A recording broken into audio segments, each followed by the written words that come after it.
Hello guys, எல்லாரும் எப்படி இருக்கீங்க? இன்னைக்கு நம்ம பார்க்க போகிற படம் 2012 ஒரு ஹாரர் அட்வென்ச்சர் மூவியாக ரிலீஸ் ஆன த பேட்டரி. இந்த படத்தோட ஒன்னேனர் என்னன்னா, ரெண்டு பேஸ்பால் பிளேயர்ஸ், அதாவது ஏற்கனவே ரிட்டையர் ஆன ரெண்டு பேஸ்பால் பிளேயர்ஸ் ஒரு ஜாம்பி அப்போகலிப்ஸ்ல மாட்டிக்கிறாங்க. ரெண்டு பேரோட குணமும் வேற வேற மாதிரியான குணம். நீ அப்படி போனா நான் இப்படி போவேன் அப்படி மாதிரி தான் ரெண்டு பேருமே இருப்பாங்க. அவங்க இந்த ஜாம்பி அப்போகலிப்ஸ்ல எப்படி உயிர் பிழைச்சாங்க அப்படிங்கிறது தான் இந்த படத்தோட கதை. நம்ம சீக்கிரமாவே இந்த படத்தோட கதைக்குள்ள போயிடலாம். படத்தோட ஓப்பனிங் சீன்ல நிக்கி அப்படிங்கிற ஒருத்தன் பாட்டு கேட்டுக்கிட்டே ஒரு வீட்டுக்கு முன்னாடி போய் உட்காந்து சிகரெட் ஒன்றை பற்ற வச்சு ஸ்மோக் பண்ணிக்கிட்டு இருக்கான். அப்போ அவன் உட்காந்துக்கிட்டு அந்த வீட்டுக்குள்ள இருந்து கதை ஓப்பன் பண்ணி பார்க்குறான். அதுக்குள்ள இருந்து வெளியில வர பென்னோ போ இங்கிருந்து கிளம்பு அப்படி சொல்லிக்கிட்டே கத்திக்கிட்டே வெளியில கன் எடுத்துக்கிட்டு ஓடி வரான். அப்போ அந்த வீட்டுக்குள்ள இருந்து வெளியில ஒரு ஜாம்பி ஒன்று வருது. அதை ஷூட் பண்ணிட்டு அங்கிருந்த பென்னும் நிக்கியும் ரெண்டு பேரும் அந்த வீட்டுக்குள்ள இருக்கிற ஆட்கள் எப்படி இருக்காங்க அப்படின்னு பார்க்குறாங்க. பார்த்தா அவங்களுமே ஜாம்பினால பாதிக்க தான் பட்டிருக்காங்க போல. அதனால அவங்கள கைத்துல கட்டி வச்சு நிக்கும் ஷூட் பண்ணலாம் அப்படி சொல்லிட்டு போறான். ஆனா நிக்குனால முடியல. பென் கிட்ட நீயே ஷூட் பண்ணு அப்படி சொல்லி கொடுக்குறான். அதே மாதிரி பென்னும் ஷூட் பண்ணிடுறான். அதுக்கப்புறமா அந்த வீட்டில் அவங்களுக்கு தேவையான திங்ஸ் எல்லாத்தையுமே எடுத்துக்கிட்டு அங்கிருந்து மூவ் ஆகுறாங்க. எங்கே போனாலும் நடந்தே தான் போய்கிட்டு இருக்காங்க. அவங்க கிட்ட இருக்கிற அந்த ஸ்நாக்ஸை வச்சு சாப்பிட்டுக்கிட்டே இருக்காங்க. இவங்க ரெண்டு பேரும் மட்டும் தான் ஜாம்பி வைரஸ்லேருந்து தப்பிச்சவங்க மாதிரி தான் தெரியுது.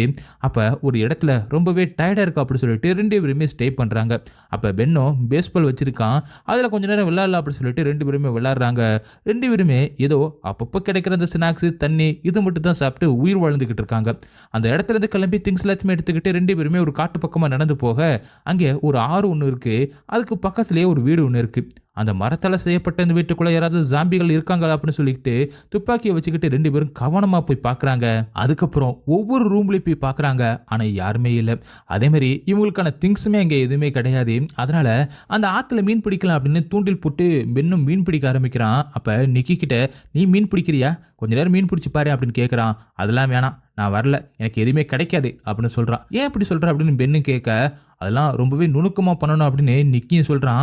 ஆனால் எப்படி மீனையும் பிடிச்சிடுறான். அப்போ நிக்கி கிட்ட நீ நெருப்பு கூட பற்ற வைக்க மாட்டியா அப்படின்னு கேட்டுக்கிட்டு இருக்க. அப்படியே அந்த வீட்டை காட்டுறாங்க. அந்த வீட்டுக்குள்ளே எல்லாமே தூசி படிஞ்சு பழஞ்சு இருக்கிற மாதிரி தெரியுது. அடுத்த சில பென்னும் வெளியில் வந்து உட்காந்துக்கிட்டு இருக்கான். வீட்டுக்குள்ளேருந்து வெளியில் வர நிக்கியும் அங்கே நிறைய ஜாம்பிகள் செத்து கிடக்கிறத பார்க்குறான். அப்போ நிக்கியும் மரத்தாலான வீட்டுக்கிட்டலாம் அந்த ஜாம்பிகள் வராதுன்னு சொன்னியே அப்படின்னு பென் கிட்ட கேட்க அதுக்கு பென்னும் கோவமா அப்படிலாம் ஒன்றும் சொல்லலையே, மரத்தால் செய்யப்பட்ட அந்த வீட்டுக்கிட்ட கம்மியாக தான் சொன்னேன் அப்படின்னு சொல்றான். அதெல்லாம் செத்து போச்சுல, அதுக்கே இவ்வளவு பேசுற அப்படி மாதிரி பென்னு சொல்லிக்கிட்டு இருக்கான். திடீர்னு அங்கே ஜாம்பிகள் வர மாதிரி இருக்கு. அப்படியே கொஞ்சம் வெளியில வந்து பாக்குறாங்க. அங்கே ஒரு கார் மட்டும் நின்றுகிட்டு இருக்க. துப்பாக்கியை வச்சு பென்னோ அந்த காரோட கதவை மெல்லமா திறக்கிறான். அப்ப உள்ள ஒரு லேடி ஜாம்பி ஒன்று இருக்கு. அது அப்படியே பென் கிட்ட வர உடனே அந்த ஜாம்பியை ஷூட் பண்ணிடுறான். அதுக்கப்புறம் காருக்குள்ளேயும் போய் பார்க்கறான் பென்னு. அங்கே ரொம்பவே மோசமாக நாத்தம் அடிக்குது. அதையும் பென்னு சொல்லிக்கிட்டு இருக்க. அப்புறம் வேற ஏதாவது ஜாம்பிகள் இருக்கா அப்படின்னு செக் பண்ணுறான். அங்கே எதுவுமே இல்லை அப்படின்னு தெரிஞ்சுக்கிட்டு பெட்ரோல் இருக்கா அப்படின்னு செக் பண்ணி பார்த்துட்டு முக்கியமான திங்ஸ் எல்லாத்தையுமே எடுத்துகிட்டு வர சொல்கிறான். ரெண்டு பேருமே இப்போ காரில் அங்கேருந்து கிளம்ப ஆரம்பிக்கிறாங்க. அந்த காரில் மியூசிக்கை ப்ளே பண்ணிக்கிட்டே காரோட ரூஃபை ஓப்பன் பண்ணி பார்க்குறான் நிக்கி. அடுத்த சீனில் அங்கேருந்து நிக்கியோட கேர்ள் ஃப்ரெண்டோட வீட்டுக்கு போகிறாங்க. அந்த வீட்டுக்குள்ளேயும் யாருமே இல்லை. நிக்கியோட கேர்ள் ஃப்ரெண்ட் இறந்து போயிட்டா போல, இல்லாட்டா ஜாம்பியை மாறி இருக்கலாம் அப்படின்னு தெரிஞ்சு போயிட்டு உள்ளே போய் பார்க்குறாங்க. அப்போ நிக்கி அந்த இடத்த பற்றி ரொம்பவே ஃபீல் பண்ணிக்கிட்டு அவனோட கேர்ள் ஃப்ரெண்டோட ட்ரெஸ்ஸிங் டேபிளில் அவளோட திங்ஸ் எல்லாத்தையுமே எடுத்து வச்சு ரொம்பவே கஷ்டப்பட்டு பார்த்துக்கிட்டு இருக்கான். இன்னொரு பக்கம் பென்னும் அவனுக்கு தேவையான திங்ஸ் எல்லாத்தையுமே எடுத்துக்கிட்டு இருக்கான். அதே மாதிரி நிக்கியும் அங்கேருந்து ப்ரஷ்ஷை எடுத்துகிட்டு வரான். ரெண்டு பேரும் ரொம்ப நாளைக்கு அப்புறம் ப்ரஷ் பண்ணுறாங்க. அப்போ அந்த காரில் நிறைய ஸ்பேஸ் இருக்குது அப்படி சொல்லிட்டு ஒரு பிளானை பண்ணுறாங்க. அந்த வீட்டில் இருந்து பெட்டு பிளாங்கெட் அப்படி சொல்லிட்டு எல்லாத்தையுமே எடுத்துகிட்டு வந்து அவங்களுக்கு ஏற்ற மாதிரி அங்கே செட் பண்ணிடுறாங்க. அதுக்கப்புறமா அந்த வீட்லேயே ரெண்டு பேருமே வெளியிலே உட்காந்துக்கிட்டு இருக்காங்க. அப்போ பென்னும் கேட்குறான் நிக்கி கிட்ட உனக்கு என்னப்ப இங்கே இருக்கணுமா அப்படின்னு கேட்குறான். இன்னும் கொஞ்ச நாளைக்கு தான் அப்படிங்கிற மாதிரி நிக்கியும் சொல்ல இங்கே யார் தான் உனக்கு இருக்கா, உனக்கு உன்னோட அப்பா அம்மா யாராவது இருக்காங்களா, இல்லை இந்த மீனே சாப்பிட்டுக்கிட்டு இங்கே இருக்கணுமா, நம்ம இங்கிருந்து கிளம்பி ஆகணும் அப்படின்ற மாதிரி ரொம்பவே கோவமா பென்னும் கேட்குறான். அது மட்டும் இல்லாமல் இங்கே பாரு, நம்ம இங்கே வந்து பார்த்தோம், உன்னோட கேர்ள் ஃப்ரெண்டு இல்லை, அது எனக்கு வருத்தமாக தான் இருக்குது. இருந்தாலும் நம்மளால் இங்கேயே இருக்க முடியாது. நம்ம சர்வைவல் ஷார்க்கை பற்றி நீ கேள்விப்பட்டிருப்பேல, 400 வருஷம் வாழும் அப்படின்னா அது ஒரே இடத்துல அது இருந்துச்சுன்னா அதால் வாழ முடியாது. அதனால நகர்ந்துக்கிட்டே இருக்கும், அதோட இடத்த மாற்றிக்கிட்டே இருக்கும். அப்படி இருந்தனால மட்டும்தான் அதால் உயிர் வாழ முடிஞ்சிச்சு, அவ்வளோனா வாழ முடிஞ்சிச்சு. அதே மாதிரி தான் நாமளும் நகர்ந்துக்கிட்டே இருக்கணும். ஒரே இடத்துல இருந்தோம்னா நம்ம கதை முடிஞ்சு போயிடும். நம்ம 2 பேரும் மட்டும்தான் ஏதோ ஒரு லக்குனால இன்னைக்கு உயிரோடு இருக்கோம் அப்படின்னு கோவமா பெண்ணும் பேசிக்கிட்டு இருக்கான். அப்ப நிக்கியும் கொஞ்ச நேரத்துக்கு மட்டும் இங்கே இருக்கலாமே அப்படி சொல்ல, அதை கேட்ட பென்னோ கோவமா கத்திட்டு அங்கிருந்து கிளம்புறான். அடுத்த சீன்ல பென்னோ நிக்கிக்கு சமைச்சு கொடுக்குறான். 2 பேருமே சாப்பிட்டுட்டு அங்கிருந்து பென் சொன்ன மாதிரி கிளம்ப ஆரம்பிக்கிறாங்க. ரொம்ப தூரமா போறாங்க. அப்ப அங்க ஒரு மாட்டு கொட்டகை இருக்கு. அங்கே போயிட்டு மாடுகளோட கொஞ்ச நேரம் டைம் ஸ்பெண்ட் பண்ணிட்டு 2 பேருமே ஒரு இடத்துல வந்து உட்கார்றாங்க. அப்ப நிக்கியோட கேர்ள் ஃப்ரெண்டோட வீட்டிலேருந்து எடுத்துகிட்டு வந்த திங்ஸில் 2 வாக்கி டாக்கி இருக்கும். அதை நிக்கியும் செட் பண்ணிக்கிட்டு இருக்கான். செட் பண்ணி முடிச்சுட்டு பென்னுக்கு ஒரு வாக்கி டாக்கியும் தானும் ஒரு வாக்கி டாக்கியும் எடுத்துக்கிறான். அப்போ நீ தூரமாக போ, நான் பேசுறது கேட்குதா அப்படின்னு செக் பண்ணலாம் அப்படின்னு சொல்லிட்டு செக் பண்ணிக்கிட்டு இருக்கப்ப நிக்கி பேசிக்கிட்டு இருக்கப்ப வேற ஒருத்தவங்க லைனில் வராங்க. அப்போ ஆனி அப்படிங்கிற ஒரு பொண்ணு இன்னொருத்தங்கிட்ட பேசுகிற மாதிரி ஒரு கான்வர்சேஷன் இவங்களுக்கு கேட்குது. அப்போதான் இவனும் தெரிஞ்சுக்கிறான், நாம மட்டும் இங்கே உயிர் பிழைச்சி இல்லை, சில பேர் அந்த வைரஸ்லேருந்து நம்மள மாதிரியே தப்பிச்சிருக்காங்க அப்படின்னு தெரிய வருது. எவ்வளவோ ட்ரை பண்ணுறான் இவனு பேசுறதுக்கு. நாங்களும் உங்கள் டீமில் சேர்ந்துக்கலாமா அப்படின்னு கேட்குறான். எங்கள் டீம்லலாம் போய் சேர்த்துக்க முடியாது, வேக்கன்சி அப்படின்னு சொல்லிட்டு எதுவுமே கிடையாது அப்படின்ற மாதிரி அந்த சைட்லேருந்து பேசுகிறவங்க சொல்லிடுறாங்க. ஆனால் அவங்க பேசிக்கிட்டதுலேருந்து அவங்க ரொம்பவே ஒரு நார்மலான ஒரு வாழ்க்கையை வாழ்ந்துக்கிட்டு இருக்காங்க அப்படி தெரியுது. பென் அப்புறம் நிக்கி மாதிரி இல்லாமல் அவங்க ரொம்பவே கேஷுவலாக என்ன படம் பார்க்கலாம், என்ன சாப்பிடலாம் அப்படி மாதிரிலாம் பேசிக்கிட்டு இருக்கிறத நிக்கியும் கேட்குறான். அதேமாதிரி நாங்களும் இந்த வைரஸ்லேருந்து தப்பிச்சவங்க தான், நாங்கள் தங்குறதுக்கு வீடு தேடி அலைஞ்சிக்கிட்டு இருக்கோம், நடுவில் ஒரு காரை வேற கண்டுபிடிச்சோம் அப்படின்னு சொல்லிட்டு எங்களுக்கு ஹெல்ப் பண்ணுங்க அப்படின்னு சொல்லிட்டு எவ்வளவோ சொல்லி பார்க்குறான். ஆனால் ஆப்போசிட்டில் இருக்கிற அந்த ஆர்ச்சாட் அப்படிங்கிறவன் எதுவுமே சொல்லாமல் சாரி எங்களால் உங்களுக்கு ஹெல்ப் பண்ண முடியாது அப்படின்னு சொல்லி கட் பண்ணிடுறான். அதனால ரொம்பவே கோவமான நிக்கியும் பென் கிட்ட இதெல்லாம் நீ நம்புறியா அப்படின்னு கேட்க, அதுக்கு பென்னோ எனக்கு தெரியாது அப்படின்னு சொல்ல, சரி இப்போ நம்ம என்ன பண்ணலாம் அப்படின்னு நிக்கியும் மறுபடியும் கேட்குறான். திரும்பவும் பென் எனக்கு தெரியாது அப்படி சொல்ல, அப்போ ரொம்பவே கோவமான நிக்கியும் உனக்கு என்னதான் தெரியும் அப்படி சொல்லிட்டு நம்ம இங்கே மாசக்கணக்காக இருந்துகிட்டு இருக்கோம், ஒரு கம்யூனிகேஷன் கூட இல்லாமல் சாப்பாடு இல்லாமல் ரொம்பவே கஷ்டப்பட்டுக்கிட்டு இருக்கோம். ஆனால் அவங்க என்னன்னா இங்கே படம் பார்க்கலாம் என்ன சாப்பிடலாம் அப்படின்னு சொல்லிட்டு ரொம்பவே கேஷுவலாக பேசிக்கிட்டு இருக்காங்க. உனக்கு வேணா அந்த லைஃப் ஸ்டைல் ரொம்பவே கரெக்டாக இருக்கலாம், எனக்கு அப்படிலாம் கிடையாது, எனக்கு இது அவசியம் கிடையாது. அதுவும் ஒரே காரில் அவங்க கூட தூங்கிக்கிட்டு இந்த மாதிரி சாப்பாடெல்லாம் சாப்பிட்டுக்கிட்டு இப்படி தான் வாழணும் அப்படின்னு சொல்லிட்டு எனக்கு அவசியமே கிடையாது அப்படின்னு சொல்லி ரொம்பவே கோவமாக பேசிக்கிட்டு இருக்கான். இங்கே பாரு, உனக்கு எதை பற்றியும் அக்கறையே கிடையாது, இந்த மாதிரி சாப்பிட்டுக்கிட்டே வாழ்ந்துடலாம் அப்படின்னு சொல்லிட்டு நீ நினைக்கிற, அது எனக்கு செட் ஆகுது அப்படின்னு நிக்கியை சொல்கிறான். அடுத்த சீனில் நிக்கியும் அந்த வாக்கி டாக்கியை வச்சு திரும்பவும் அந்த ஆனியை கான்டாக்ட் பண்ணலாம் அப்படின்னு ட்ரை பண்ணுறான். ஆனி கம்பேக் மறுபடியும் பேசு அப்படி சொல்லிக்கிட்டு இருக்கான். அதை பார்த்த பென்னோ ரொம்பவே கிண்டல் பண்ணுறான். நீ என்னதான் நினச்சிக்கிட்டு இதெல்லாம் பண்ணிக்கிட்டு இருக்க, யார் நமக்கு ஹெல்ப் பண்ண போறா, அப்போ கூட நீ ஆர்ச்சர் கிட்ட ஹெல்ப் கேட்கல பத்தியா, அந்த பொண்ணு கிட்ட தான் நீ ஹெல்ப் கேட்குற, வயசை பார்த்தாலே தெரியுது அந்த பொண்ணுக்கு எப்படியும் ஒரு 42 50 வயசு இருக்கும் அப்படின்னு கிண்டல் பண்ணிக்கிட்டு இருக்கான். இதெல்லாம் தூரமாக தூக்கி போட்டுட்டு நம்ம வேலையை பார்க்கலாம் அப்படி சொல்கிறான். சரின்னு சொல்லிட்டு திரும்ப கார் எடுத்துக்கிட்டு அங்கேருந்து கிளம்ப ஆரம்பிக்கிறாங்க. வாக்கி டாக்கியில் நிக்கியும் ட்ரை பண்ணுறதை விடவே இல்லை. அங்கேருந்து ரொம்ப தூரமாக போயிட்டு ஒரு வீடை திரும்பியும் கண்டுபிடிக்கிறாங்க. காரை விட்டு இறங்கி நிக்கியும் போகிறான். பார்த்தா உள்ளேருந்து நிறைய ஜாம்பிகள் வெளில வர ஆரம்பிக்குதுங்க. அதை பார்த்து பயந்து பண்ண நிக்கியும் வேகமாக காரில் வந்து ஏறலாம் அப்படின்னு பார்க்குறான். ஆனால் பென்னும் அந்த ஜாம்பிகளை ஷூட் பண்ணலாம் அப்படின்னு போகிறான். அதுக்கு நிக்கியும் எல்லாத்தையுமே கொல்லணும் அப்படிங்கிறது அவசியம் கிடையாது, ஏன் இப்படி எல்லாத்தையுமே கொல்லணும் அப்படின்னு நினச்சிக்கிட்டு இருக்க அப்படின்னு கோமா கேட்குறான்.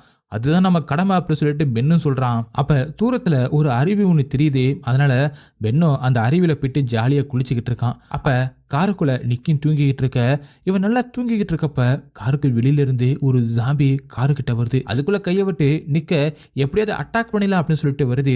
இதை பார்த்த நிக்கியும் ரொம்பவே பயந்து போயிட்டு பென் பென் அப்படின்னு கூப்பிட்டு பார்க்குறான். அவனோட ஃப்ரெண்டுக்கு அது தெரியவே இல்லை, கேட்கவே இல்லை, தூரத்தில் இருக்கிறதுனால. அப்புறமா கொஞ்ச நேரம் கழித்து பென்னும் கார்கிட்ட வரப்ப அந்த ஜாம்பி எப்படியாவது உள்ளே இருக்கிற நிக்கி அட்டாக் பண்ணலாம் அப்படின்னு ட்ரை பண்ணி இருக்கிறது இவனும் பார்க்குறான். ஒரு வழியாக பென்னு வந்து அந்த ஜாம்பியை ஷூட் பண்ணி கொன்னுடுறான். அதனால திரும்பவும் கார் எடுத்துக்கிட்டு வேற ஒரு வீட்டை தேடி போகலாம் அப்படின்னு சொல்லிட்டு திரும்பவும் கொஞ்சம் தூரமாக போகிறாங்க. தூரத்தில் அங்கே ஒரு வீட்டை கண்டுபிடிச்சி அதுக்குள்ளே ஏதாவது ஜாம்பி இருக்கா அப்படின்னு செக் பண்ணி பார்க்குறாங்க. ஆனால் அப்படி யாருமே இருக்கிற மாதிரி தெரியல.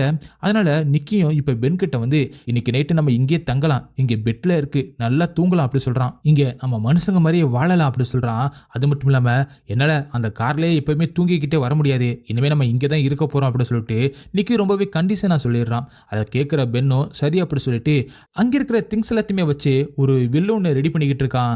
அது மட்டும் இல்லாமல் நிக்கியோட ஹெட் பண்ணியுமே எடுத்து போட்டு பாட்டு கேட்டுக்கிட்டு இருக்கான். நிக்கியும் தன்னோட ஹெட்போனை தேடிக்கிட்டு வந்து பென் கிட்ட எங்க அப்படின்னு கேட்டுக்கிட்டு இருக்கப்ப அவன் தான் பாட்டு கேட்டுக்கிட்டு இருக்கான்.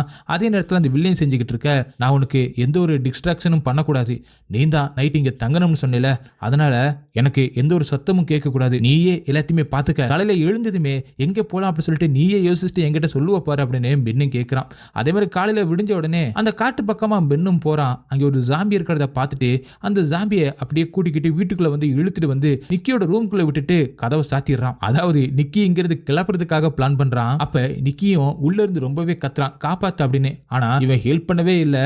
அவனும் எவ்வளவோ கத்தி பாக்குறான். அப்புறமா ஒரு கட்டத்துல அந்த ஜாம்பிய நிக்கியை கொன்னுட்டு வெளியில பென் மேல பயங்கர கோவத்தோட வெளியில வரான். வெளியில வந்தவன் அவனோட மூக்குலயே குத்திடுறான். அதனால பென்னோட மூக்கிலையும் வாயிலையும் ரத்தம் அதிகமா வந்துகிட்டு இருக்கு. அதுக்கப்புறம் அங்கிருந்து கோவமா உடம்புலாம் ரத்தத்தோட காட்டு பக்கமா போயிட்டு நிக்கி நின்று அழுதுகிட்டு இருக்கான். அப்ப பென்னு அங்கே வர, அவ பேசுனா அப்படின்னு சொல்றான். யார் அப்படின்னு பென்னு கேட்க, ஆனி தான், அவ அப்பப்ப என்கிட்ட பேசிக்கிட்டு தான் இருக்கா, அவளே அங்கே ஒரு அடிமை மாதிரி தான் இருக்கலாம், அது மட்டும் இல்லாமல் என்கிட்ட அவள் அடிக்கடி பேசுறதுனால இனிமேல் என்கிட்ட பேசினா உன்னி இங்கேருந்து வெளியில் அனுப்பிடுவோம் அப்படின்னு அவங்க அவகிட்ட சொன்னதா அவள் என்கிட்ட சொன்னான். இனிமே அவள் என்கிட்ட பேச மாட்டா போல அப்படின்னு சொல்லிட்டு ரொம்பவே அழுகிறான். ஆனால் இது எதையுமே கண்டுக்காம பென்னும் துணி வேற துவைக்கணும், ஆனால் மழை வேற பெஞ்சிக்கிட்டு இருக்கு அப்படி சொல்கிறான். மறுபடியும் அதை எதையுமே கண்டுக்காம வா வெள்ளலாம் அப்படி சொல்லி கூப்பிட ரெண்டு பேருமே இப்போ திரும்ப விளையாட ஆரம்பிக்கிறாங்க. அதுக்கப்புறம் கொஞ்சம் தூரம் கிளம்பி வேற எங்கேயாவது ஒரு வீடை பார்க்கலாம் அப்படின்னு சொல்லிட்டு போகிறாங்க. ரொம்ப தூரம் போனதுக்கு அப்புறமா ஒரு ஆப்பிள் தோட்டம் ஒன்று இருக்கு. அங்கே ஆப்பிள் எல்லாத்தையுமே சாப்பிட்டுட்டு அந்த ஆப்பிளை வச்சு விளாண்டுக்கிட்டு இருக்காங்க. அந்த அளவுக்கு ஆப்பிள் கொட்டி கிடக்கு. அங்கிருந்து திரும்ப வெளியில வரும்போது அங்கே ஒரு கார் நிற்குது. அதை ரெண்டு பேருமே நோட் பண்றாங்க. அந்த கார் யாரோடது அப்படின்னு பார்க்க, ஆனால் காருக்குள்ள யாருமே இல்லை. ஆனால் காரோட இன்ஜின் ஹீட்டாக இருக்கு அப்படிங்கிறதையும் நோட் பண்ணுறாங்க. அதுலேருந்து பெட்ரோல் எடுத்துக்கிட்டு இருக்காங்க. அப்போ யாராவது இருக்கீங்களா அப்படின்னு சுற்றியும் கத்தியும் பார்க்குறான். அப்போ அங்கே ஜெரி அப்படிங்கிறவன் வரான். அவன் தான் அந்த காரோட ஓனர் அப்படின்னு பெண்ணுக்கு தெரிஞ்ச உடனே பெண்ணு வேகமாக அந்த காரோட கீயை எடுத்து வச்சுக்கிறான். அங்கே வந்த ஜெரியும் என்னோட ஃபேமிலியை பார்க்க நான் கிளம்பி ஆகணும், என்னோட கார் சேவையை தாங்க அப்படின்னு பென் கிட்ட கேட்க, ஆனால் பென்னும் என்கிட்ட இல்லை அப்படின்னு சொல்ல உடனே ஜெரியும் நிக்கியோட கழுத்தில் கத்தியை வச்சு திரும்ப திரும்ப கேட்குறான். அப்போவுமே பென் என்கிட்ட கீ இல்லை அப்படி சொல்ல, நான் நிக்கியை கொன்றுவேன் அப்படின்னு ஜெரி மிரட்டினதுக்கு அப்புறமா தான் ஓகே நான் கண்ணை கீழே வச்சிடுறேன், நீ நிக்கியை விட்டுரு அப்படி சொல்லிட்டு ஜெரியை காருக்குள்ளே போக வைக்கிறான். அதுக்கப்புறமா தான் கீ எடுத்து காமிக்கிறான் பென். அதனால பயந்து போன ஜெரியும் திரும்ப அந்த காட்டுப்பகுதியை நோக்கி ஓட ஆரம்பிக்கிறான்.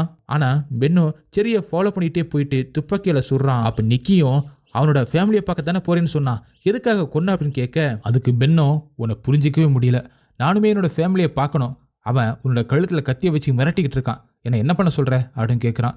இவங்க பேசிட்டு கிளம்பல அப்படின்னு போகும்போது திரும்பவும் ஒரு கார் வருது. அந்த காரில் ஒரு பொண்ணும் இன்னொருத்தனும் துப்பாக்கியை வச்சுக்கிட்டு வராங்க. நம்மளாம் ஃப்ரெண்ட்ஸ் தான் அப்படின்னு அவ சொல்கிறா. அதை கேட்டு பென்னோ அவங்ககிட்ட இருக்கிற துப்பாக்கி கீழே வச்சுட்டு அவனோட வேலையை பார்க்கலாம் அப்படின்னு சொல்லிட்டு போகிறான். அப்போ நிக்கிக்கு அந்த பொண்ணோட வயசு கேட்கும்போது வாக்கி டாக்கியில் பேசுகிற அந்த ஆனியோட வாய்ஸ் மாதிரி தெரியுது. அதனால் நீங்கள் தானே அப்படின்னு கேட்குறான். அப்போ திடீர்னு வெளியில் வந்து துப்பாக்கியை வச்சு பென்னோட காலிலேயே அவள் சுட்டுறா. காரோட கீயை கொடுங்க அப்படின்னு கேட்குறா. கேட்டுட்டு திரும்பி என்னை ஃபாலோ பண்ணி வந்தீங்கன்னா உங்கள் ரெண்டு பேருமே கொன்றுவேன், நான் தான் உங்ககிட்ட நிறைய டைம் சொன்னேன்ல என்னை ஃபாலோ பண்ணாதீங்கன்னு, நான் இருக்கிற இடத்துக்கு வராதிங்கன்னு அப்படின்னு திரும்பவும் சொல்கிறா. கீயை கொடுத்துரு அப்படின்னு நிக்கி சொல்கிறதுனால பென்னோ அந்த கீயை கொடுக்குறான். ஆனால் அவளை இவங்க ஃபாலோ பண்ணி வரக்கூடாது அப்படின்னு சொல்லிட்டு கால் மேலேயே சுட்டுட்டு அவங்க கார் சாவியை அந்த காட்டுக்குள்ளேயும் தூக்கி போட்டுட்டு போயிடுறான். அடுத்த சீனில் ரெண்டு பேருமே கார் கீயை போய் தேடி பார்க்குறாங்க. ஆனால் எங்கேயுமே தேடி கிடைக்கவே இல்லை. கொஞ்சம் கொஞ்சமாக நைட்டும் ஆகிக்கிட்டு இருக்கு. அதனால் வேற வழியில் அப்படி சொல்லிட்டு கார்லேயே ஸ்டே பண்ணுறாங்க. ஆனால் அதுக்கு முன்னாடியே அவங்க கார் சுற்றியும் ஜாம்பிகள் வர ஆரம்பிக்குதுங்க. நிக்கியும் பென் இங்கே வா ஷூட் பண்ணலாம் அப்படின்னு சொல்கிறான். அப்போ எனக்கு காலில் அடிபட்டுருக்கிறத மறந்துட்டி அப்படின்னு பென்னும் கேட்குறான். வேற வழி இல்லாமல் நிறைய ஜாம்பிகளை வரவும் காருக்குள்ளேயே தங்குறாங்க. விடிய விடிய அதுங்க எல்லாமே கத்திக்கிட்டே இருக்க அந்த சவுண்டு கேட்க முடியாமல் காதை அடைச்சிக்கிட்டு உள்ள ரெண்டு பேருமே உட்காந்துக்கிட்டு இருக்காங்க. காலையில் விடியவும் ஆரம்பிக்குது. இதுக்கு மேலே காருக்குள்ளே இருக்க முடியாது அப்படின்னு சொல்லிட்டு காரோட ரூஃபை ஓப்பன் பண்ணி எல்லாத்தையுமே ஷூட் பண்ணலாம் அப்படின்னு பென்னும் அதுங்களை ஷூட் பண்ணி பார்க்குறான். ஆனால் அப்பையும் அதுங்க சாகலை. இவங்ககிட்ட புல்லட்டும் தீரப்போகுது அப்படிங்கிறதுனால திரும்ப ரூஃபை கஷ்டப்பட்டு க்ளோஸ் பண்ணிட்டு உள்ளே உட்காந்துக்கிறான். அதனால இப்போ நிக்கி கிட்ட கோவமாக பேசுகிறான். அப்பவே சொன்னேன்ல அந்த பொண்ணெல்லாம் நம்பாதுன்னு, அந்த வாக்கி டாக்கில பேசாதுன்னு சொல்லியிருந்தேன்ல, இப்ப பாரு நம்ம நல்லா மாட்டிக்கிட்டோம், ஜாம்பிகள் கிட்ட கடி வாங்கி சாக போறோம், இதுதான் நடக்க போகுது, இது எல்லாமே உன்னாலதான் அப்படின்னு திட்டுறான் பென்னு. அதுக்கப்புறம் இருக்கிற தண்ணி ஃபுட்ஸ் எல்லாமே தீரப்போகுது அப்படின்னு சொல்லிட்டு அவங்களுக்கே தெரியுது. அதனால அந்த தண்ணியை கொஞ்சம் கொஞ்சமா குடிக்கிறாங்க. அதுங்களோட சத்தம் தாங்க முடியல, என்ன பைத்தியமாக்குது அப்படின்னு நிக்கியும் சொல்றான். அப்பவும் பென்னும் நல்லா தானே இருக்கு இந்த சத்தம் அப்படின்னு சொல்ல, ஆனா விடிய விடிய எவ்வளவு நேரம் ஆனாலும் அந்த ஜாம்பிஸ் கொஞ்சம் கூட நகரவே இல்லை. அதுங்களோட சத்தம் தாங்க முடியாம கார்ல இருக்கிற கண்ணாடி ஃபுல்லாவே துணியை வச்சு கவர் பண்ணி கேட்டன் மாதிரி ஒன்று பண்ணிக்கிட்டு இருக்காங்க. அதுக்கு சத்தமும் ரொம்பவே அதிகமாகவே இருக்கு. அதனால நிக்கியும் ஹெட்போனை போட்டுக்கிறான். இப்ப நிக்கிக்கு வெளியில ஜாம்பிகள் கத்துற அந்த சத்தம் எல்லாம் மழை பெய்யற சத்தம் மாதிரி தான் கேக்குது ஹெட்போன் போட்டுருக்கிறதுனால. அப்படி கொஞ்ச நேரம் கழிச்சு மீதி இருக்கிற அந்த சாப்பாடு எல்லாமே சாப்பிடுறாங்க. எல்லாமே கெட்டு போச்சு போல. ரொம்பவே கஷ்டப்பட்டு சாப்பிட முடியாம தான் சாப்பிட்டுக்கிட்டு இருக்காங்க. திரும்பவும் நைட் ஆக ஆரம்பிக்குது. அந்த சத்தம் எல்லாமே தாங்க முடியாம பென் ரொம்பவே கத்திக்கிட்டு இருக்கான். இப்பவும் நிக்கி ஏதோ டின் ரூப் மேல மழை பெய்யற மாதிரி தான் எனக்கு சத்தம் எல்லாம் கேக்குது அப்படின்னு சொல்லிட்டு அவன் சொன்னதே சொல்லி காமிக்கிறான். கொஞ்சம் அவங்க கிட்ட ட்ரிங்க்ஸ் இருக்கு போல, ட்ரிங்க்ஸ் பண்ணலாம் வா அப்படின்னு சொல்லிட்டு நிக்கியும் கூப்பிட பென் அதுக்கு இது நல்ல ஐடியா கிடையாது வேணாம் அப்படி சொல்றான். இன்னைக்கு தான் நம்ம இந்த பூமியில வாழ்ற கடைசி நைட்டு, அதனால நம்ம ட்ரிங்க்ஸ் பண்ணலாம் அப்படின்னு சொல்லிட்டு ரெண்டு பேருமே ஃபுல்லா ட்ரிங்க்ஸ் பண்ணிட்டு பாட்டு பாடிக்கிட்டு இருக்காங்க. இப்படியே ரொம்ப நேரமா போய்கிட்டே இருக்கு. நம்ம ரெண்டு பேருமே செத்துருவோம் இங்கே இருந்தா, நம்மள ஒருத்தவங்க போயிட்டு அந்த சாவியை எடுத்துட்டு வரணும் அப்படின்னு சொல்லிட்டு ரெண்டு பேருமே பேசுறாங்க. அப்ப பென்னோட காலில் அடிபட்டு இருக்கிறதுனால அவனால போக முடியாது அப்படிங்கிறதுனால நிக்கி உன்னால மட்டும்தான் அதை பண்ண முடியும் அப்படின்னு சொல்றான். நீ போய் சாவியை எடுத்துட்டு வா, உன்னால சாவியை எடுக்க முடியலனா இங்க வராத, காருக்குள்ளேயே வந்துடாத அப்படி சொல்ல அதுக்கு நிக்கியும் என்னால எடுத்துட்டு வர முடியும் அப்படின்னு சொல்றான். ஓகே அப்படி சொல்லிட்டு ரொம்ப நேரம் யோசிச்சுட்டு காரோட ரூப்பை திறந்து வெளியில போறான் நிக்கி. பென்னும் காருக்குள்ளேயே வெயிட் பண்ண ஆரம்பிக்கிறான். கொஞ்ச நேரம் வெயிட் பண்ணி பாக்குறான். ஆனா ரொம்ப நேரம் ஆகிக்கிட்டே இருக்கு, நிக்கி வரவே இல்லை. அதனால ரொம்ப நேரம் கழிச்சு ரூப்பை ஓப்பன் பண்ணி பாக்குறான். அப்ப கரெக்டா நிக்கி இங்க வர மாதிரியான சத்தம் கேட்க வேகமா கதவை ஓப்பன் பண்ணி நிக்கிய உள்ள வர வச்சிடறான். உடனே கார் சாவியை வாங்கி காரை ஸ்டார்ட் பண்ண அப்படின்னு போகும்போது அப்போதான் பென்னு நிக்கியோட கழுத்தை பாக்குறான். நிக்கியோட கழுத்துல ஜாம்பி கடிச்சதுக்கான அடையாளம் இருக்கு. அதை பத்தி ஷாக்கான பென்னும் உன்னது கடிச்சிருச்சா அப்படின்னு கேட்டுக்கிட்டு இருக்கான். அப்பதான் நிக்கியுமே அதை நோட் பண்றான். ரொம்பவே ரெண்டு பேரும் பாய்ந்து போயிடுறாங்க. நிக்கி ரொம்பவே அழுது என்னை எப்படியாவது காப்பாத்து, எனக்கு என்ன பண்றதுன்னு தெரியல, ரொம்பவே பயமா இருக்கு பென், எப்படியாவது என்னை காப்பாத்து அப்படின்னு சொல்லிட்டு கத்தி கதறி அழுதுகிட்டு இருக்கான். பென்னுக்கு என்ன பண்றதுன்னே தெரியல. அப்ப என்ன பண்றது அப்படி சொல்லிட்டு கடவுளை கும்பிட்டுக்கிட்டே வேற வழியில் அப்படி சொல்லிட்டு பக்கத்துல இருக்கிற துப்பாக்கி எடுக்கிறான். அதை பார்த்த நிக்கியும் என்னை குன்றாது அப்படின்னு கத்திக்கிட்டே இருக்க எனக்கு பயமா இருக்கு அப்படி சொல்லிக்கிட்டு இருக்கான். நீ காரை விட்டு வெளியில போ நிக்கி அப்படின்னு பென்னும் சொல்லிக்கிட்டே இருக்கான். என்னால் காருக்கு வெளியில போக முடியாது, எனக்கு ரொம்பவே பயமா இருக்கு அப்படின்னு கத்தி கதறி நிக்கியும் அழுதுகிட்டு இருக்க திடீர்னு துப்பாக்கி எடுத்து பென் அவனோட ஃப்ரெண்டையே சுட்டுறான். நிக்கியை ஷூட் பண்ணதுக்கு அப்புறம் பென் ரொம்பவே ஃபீல் பண்றான். ஆனா அப்படியே திரும்பியும் பல நாட்கள் கடந்து போகுது. இருக்கிற தண்ணி எல்லாமே தீர்ந்து போகுது. அதை குடிச்சிட்டு வாக்கி டாக்கியில பென்னும் ஆனியை கான்டாக்ட் பண்ணி பாக்குறான். ஆனா எந்த ஒரு ரிப்ளையும் இல்ல. யாருமே லைன்ல வராம இருக்கவும் ரொம்பவே ஃபீல் பண்றான். ரொம்ப நாளா சூரிய வெளிச்சத்தையே பார்க்காம அதே காருக்குள்ள இருந்து அவனுக்கு மூச்சு திணற ஆரம்பிக்குது. அந்த ஜாம்பிகளோட சத்தத்தை கேட்க முடியாமலும் நிக்கியோட ஹெட்போனை எடுத்து இவனும் போட்டுக்கிறான். அந்த காருக்குள்ளேயே தான் ரெஸ்ட் ரூமும் போறான். அவன் சாப்பிட்றதுக்கு எதுவுமே இல்லாமலும் போகுது. இந்த நிலைமை தொடர்ந்துகிட்டே இருந்துச்சுன்னா வேற வழியே இல்லை, நானே என்னை ஷூட் பண்ணிட்டு சாக வேண்டியதான், இல்லேட்டா இதுலேருந்து எப்படியாவது வரணும்னா தைரியத்தை வரவழைச்சிக்கிட்டு வெளியில போயிட்டு இங்கேருந்து ஓடியாகணும் அப்படின்னு நினைக்கிறான். அவனோட காலில் இருக்கிற காயத்தையுமே கொஞ்சம் கொஞ்சமாக சரி பண்ணிக்கிட்டு இருக்கான். கடைசியா கார் கண்ணாடி கிட்ட இருந்த அந்த துணி எல்லாத்தையுமே எடுத்து விடுறான். அடுத்த சீன்ல பென்னும் குச்சி எடுத்துக்கிட்டு ஊண்டி மெல்லமா நடந்து அங்கிருந்து வெளியில போக ஆரம்பிக்கிறான். அந்த ஜாம்பியனால மெதுவாக தான் வர முடியும். அதனால இவனும் எப்படியே வெளியில வந்து கொஞ்சம் கொஞ்சமா நடக்க ஆரம்பிக்கிறான். அவனால இப்ப நடக்க முடியாதனால அங்கிருந்து எப்படியே தப்பிச்சு வரான். அப்படியே இந்த படமும் முடியுது. ஓகே காய்ஸ், இந்த படம் உங்களுக்கு எந்த அளவுக்கு பிடிச்சிருந்துச்சு அப்படி சொல்லிட்டு கமெண்ட்ல சொல்லுங்க. உங்களுக்கு இந்த வீடியோ பிடிச்சிருந்துச்சுன்னா உடனே ஒரு லைக்கை தட்டி விட்டுட்டு மறந்துடாம உங்க ஃப்ரெண்ட்ஸுக்கு ஷேர் பண்ணுங்க. அப்படி நம்ம சேனலை சப்ஸ்கிரைப் பண்ண மறந்துடாதீங்க. நெக்ஸ்ட் வீடியோல மீட் பண்ணலாம். By guys.